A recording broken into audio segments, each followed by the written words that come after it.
দেশের পুলিশ বাহিনীকে ঘিরে নতুন করে আলোচনার জন্ম দিয়েছেন সংসদ সদস্য হাসনাত আব্দুল্লাহ। একজন পুলিশ কর্মকর্তার বক্তব্য শোনার পর এবার সামাজিক যোগাযোগ মাধ্যমে দীর্ঘ এক পোস্টে তিনি তুলে ধরেছেন পুলিশের বাস্তব চিত্র, তদন্ত ব্যয়ের সীমাবদ্ধতা এবং দুর্নীতির পেছনের প্রাতিষ্ঠানিক কারণ। হাসনাত আব্দুল্লাহ বলেন, সংসদে তিনি আগে উল্লেখ করেছিলেন পুলিশকে ম্যানেজ করে চলার সংস্কৃতি থেকেই দুর্নীতির জন্ম, কিন্তু পরে বাস্তব পরিস্থিতি জানার পর তিনি বুঝতে পারেন এই সমস্যার পেছনে রয়েছে বড় ধরনের কাঠামোগত সংকট। তার দাবি, খুন কিংবা ডাকাতির মতো গুরুতর মামলার তদন্তে একজন কর্মকর্তাকে বরাদ্দ দেওয়া হয় মাত্র ৬,০০০ টাকা, অথচ একটি মামলার তদন্ত শেষ হতে সময় লেগে যায় বছরের পর বছর। তদন্ত কর্মকর্তাও বদল হন একাধিকবার, ফলে কয়েকবার ঘটনাস্থল পরিদর্শন করতেই শেষ হয়ে যায় পুরো বরাদ্দ।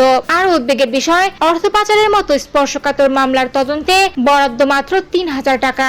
হাজার কোটি টাকার দুর্নীতি অনুসন্ধানে এই অর্থ যে বাস্তবতার সঙ্গে একেবারেই অসামঞ্জস্যপূর্ণ, সেটিও স্পষ্টভাবে তুলে ধরেন তিনি। হাসনাত আরো জানান, আদালতে যাতায়াত, সাক্ষ্য প্রদান কিংবা তদন্তের বিভিন্ন খরচ অনেক সময় পুলিশ সদস্যদের নিজেদের পকেট থেকেই বহন করতে হয়। তার মতে, সীমিত বেতনে কর্মরত কনস্টেবল, এএসআই কিংবা এসআইদের জন্য এটি বড় চাপ তৈরি করে, যা অনেককে অনাকাঙ্ক্ষিত পথে ঠেলে দেয়। তিনি পুলিশের জন্য ওভারটাইম, পর্যাপ্ত বাজেট, স্বাস্থ্যকর খাবার এবং মানবিক কর্মপরিবেশ নিশ্চিত করার আহ্বান জানান। একই সঙ্গে বলেন, পুলিশের ওপর বেআইনি চাপ বন্ধ করতে হবে এবং আইন বহির্ভূত নির্দেশককে না বলার সাহসও থাকতে হবে।